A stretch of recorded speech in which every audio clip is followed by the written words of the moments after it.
بسم اللہ الرحمن الرحیم۔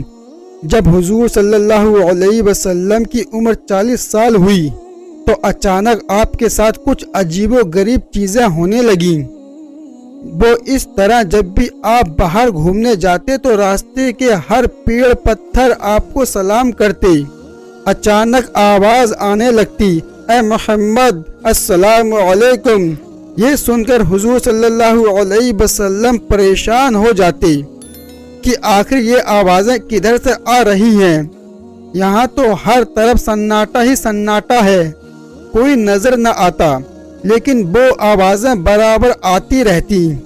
اسی طرح اس زمانے میں حضور صلی اللہ علیہ وسلم جو بھی خواب دیکھتے تو وہ بالکل سچ ثابت ہوتا۔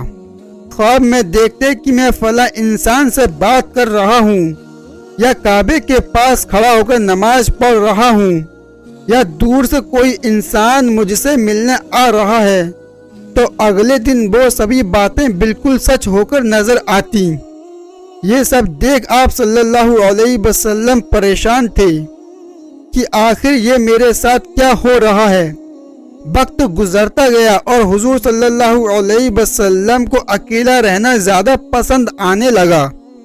کسی سے بھی بات نہ کرتے، اکثر خاموش رہتے۔ ان دنوں میں اکثر حضور صلی اللہ علیہ وسلم مکہ سے تھوڑی دور ایک پہاڑ پر بنی غار میں چلے جاتے اور کئی دن وہیں گزارتے۔ آپ صلی اللہ علیہ وسلم غار میں جاتے اور وہاں بیٹھ کر سوچا کرتے کہ آخر اس دنیا کو کس نے بنایا ہے، یہ کائنات کا سارا نظام کیسے چل رہا ہے۔ ایک دن دوپہر کے وقت حضور صلی اللہ علیہ وسلم اس غار میں بیٹھے سوچ رہے تھے کہ تبھی اچانک آسمان کی طرف سے ایک بڑی عجیب سی چیز نیچے اترتی نظر آئی۔ وہ چیز بہت تیزی سے اڑتے ہوئے غار کے پاس آ کر کھڑی ہو گئی۔ وہ حضرت جبریل علیہ السلام تھے جو حضور صلی اللہ علیہ وسلم کے پاس پہلی وحی لے کر آئے تھے۔ حضرت جبریل علیہ السلام کو اس طرح آتا دیکھ آپ صلی اللہ علیہ وسلم بہت ڈر گئے اور کانپنے لگے۔ حضرت جبریل نے غار کے پاس کھڑے ہو کر کہا، اے محمد باہر نکلو۔ حضور صلی اللہ علیہ وسلم کو نہیں پتا تھا کہ میرے سامنے اللہ کے مقرر فرشتے حضرت جبریل علیہ السلام کھڑے ہیں جو کہ نبیوں کے پاس وحی لے کر آتے ہیں۔ حضور صلی اللہ علیہ وسلم نے جب پہلی بار حضرت جبریل علیہ السلام کو دیکھا تو بہت زیادہ ڈر گئی اور آپ کا جسم کانپنے لگا۔ حضور صلی اللہ علیہ وسلم جیسے ہی غار سے باہر نکلے تو حضرت جبریل علیہ السلام نے پیچھے سے آپ کو پکڑ لیا اور گردن کے بیچ اپنی کوہنی رکھ کر بہت تیزی سے دبایا اور کہنے لگے، اے محمد پڑھو۔ یہ سن کر حضور صلی اللہ علیہ وسلم بہت گھبرا گئے اور ڈرتے ہوئے کہنے لگے کہ میں پڑھنا نہیں جانتا۔ لیکن حضرت جبریل نے اور تیز گردن دبائی اور کہا، اے محمد پڑھو۔ تو حضور صلی اللہ علیہ وسلم نے دوسری بار بھی وہی جواب دیا کہ مجھے پڑھنا نہیں آتا، میں امی ہوں۔ جب اللہ کے رسول نے اس بار بھی وہی جواب دیا تو حضرت جبریل نے تیسری بار حضور صلی اللہ علیہ وسلم کو اتنی تیزی سے دبایا کہ اللہ کے رسول فرماتے ہیں کہ مجھے اس وقت محسوس ہوا کہ جیسے میری جان نکل جائے گی۔ اور پھر حضرت جبریل نے کہا، اے محمد پڑھو۔ جب حضرت جبریل نے تیسری بار حضور صلی اللہ علیہ وسلم کو دبایا تو اس وقت اللہ کی طرف سے ایک تجلی حضور صلی اللہ علیہ وسلم کی طرف آئی اور آپ کے جسم میں شامل ہو گئی۔ وہ تجلی ایک ایسی طاقت تھی جس کی وجہ سے حضور صلی اللہ علیہ وسلم وحی کے بوجھ کو برداشت کر سکتے تھے۔ اور قرآن میں اللہ نے فرمایا ہے کہ اگر اس قرآن کو ہم پہاڑ پر بھی نازل کر دیتے تو شاید پہاڑ بھی اسے برداشت نہ کر پاتا اور ریزہ ریزہ ہو کر ختم ہو جاتا۔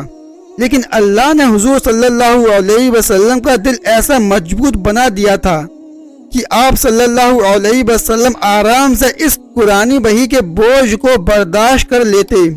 اسی لیے جب حضرت جبریل علیہ السلام نے تیسری بار حضور صلی اللہ علیہ وسلم کو دبایا اور اللہ کی تجلی آپ کے دل میں شامل ہو گئی تو اللہ کے رسول نے پڑھنا شروع کر دیا، اور پھر حضرت جبریل نے سورہ اقرا بسمی کی 5 آیتیں، جن کا مطلب ہے کہ محمد پڑھو اس اللہ کے نام سے جس نے ساری کائنات کو بنایا ہے اور اس انسان کو کھنکھناتی مٹی سے پیدا کیا۔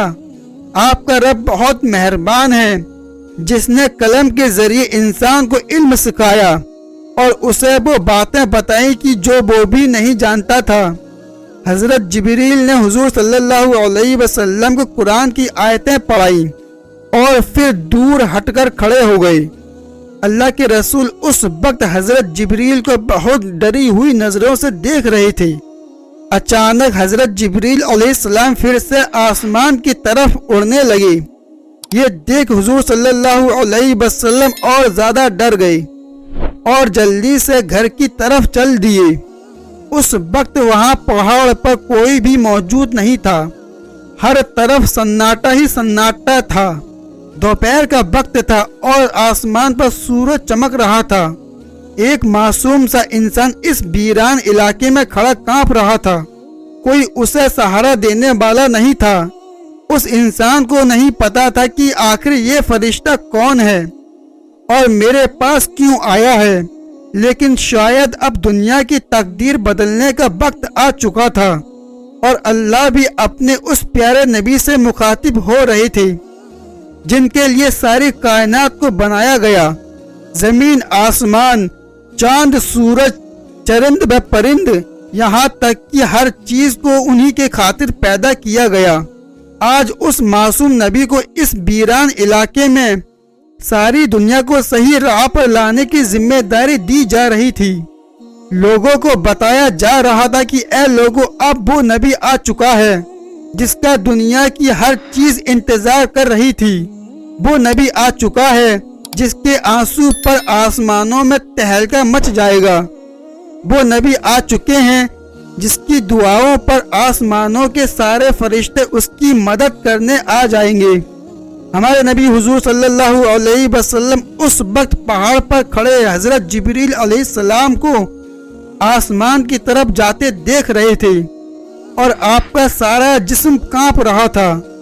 جب حضرت جبریل آنکھوں سے غائب ہو گئے تو آپ صلی اللہ علیہ وسلم جلدی سے پہاڑ سے نیچے اترے اور تیز قدموں کے ساتھ اپنے گھر کی طرف چل دیے۔ اس وقت گھر میں آپ صلی اللہ علیہ وسلم کی 3 بیٹیاں اور بی بی خدیجہ موجود تھی۔ جیسے ہی ان سب نے حضور صلی اللہ علیہ وسلم کا چہرہ دیکھا تو آپ اتنے زیادہ ڈرے ہوئے تھے کہ آپ کا جسم کانپ رہا تھا۔ یہ حالت دیکھ حضرت خدیجہ دوڑتی ہوئی پاس پہنچی اور کہنے لگی، آپ کو کیا ہو گیا ہے؟ اللہ کے رسول صلی اللہ علیہ وسلم نے کوئی جواب نہ دیا۔ ساری لڑکیاں پریشان تھیں کہ پتہ نہیں آج میرے والد کو کیا ہو گیا ہے، وہ اتنے ڈرے ہوئے کیوں ہیں۔ تھوڑی دیر بعد اللہ کے رسول نے اشارے سے کہا، خدیجہ میرے لیے چادر لے کر آؤ، مجھے بہت ڈر لگ رہا ہے۔ بڑی بیٹی زینب دوڑ کر گئی اور ایک چادر لے کر آئی۔ حضور صلی اللہ علیہ وسلم چارپائی پر لیٹ گئے اور حضرت خدیجہ نے اوپر سے چادر ڈال دی۔ بہت دیر بعد جب حضور صلی اللہ علیہ وسلم کی کچھ حالت ٹھیک ہوئی تو آپ چارپائی سے اٹھے۔ حضرت خدیجہ نے پنکھے کی ہوا دیتے ہوئے پوچھا کہ آپ کو کیا ہو گیا تھا، تو حضور صلی اللہ علیہ وسلم نے بیوی کو ساری باتیں بتا دی اور پھر وہ آیتیں بھی پڑھ کر سنائی جو حضرت جبریل نے سکھائی تھی۔ اس کے بعد حضور صلی اللہ علیہ وسلم کہنے لگے، خدیجہ مجھے اپنی جان جانے کا خطرہ ہے۔ تو یہ سن کر حضرت خدیجہ کہنے لگی، ایسا ہرگز نہیں ہو سکتا، میں اللہ کی قسم کھا کر کہتی ہوں اللہ آپ کی عزت کو کبھی داغدار نہیں ہونے دے گا، کیونکہ آپ غریبوں کا سہارا بنتے ہیں، بھوکوں کو کھانا کھلاتے ہیں، یتیموں کی کفالت کرتے ہیں اور پریشان لوگوں کی مدد کرتے ہیں۔ تو آپ کا اللہ آپ کو کبھی ضائع نہیں ہونے دے گا۔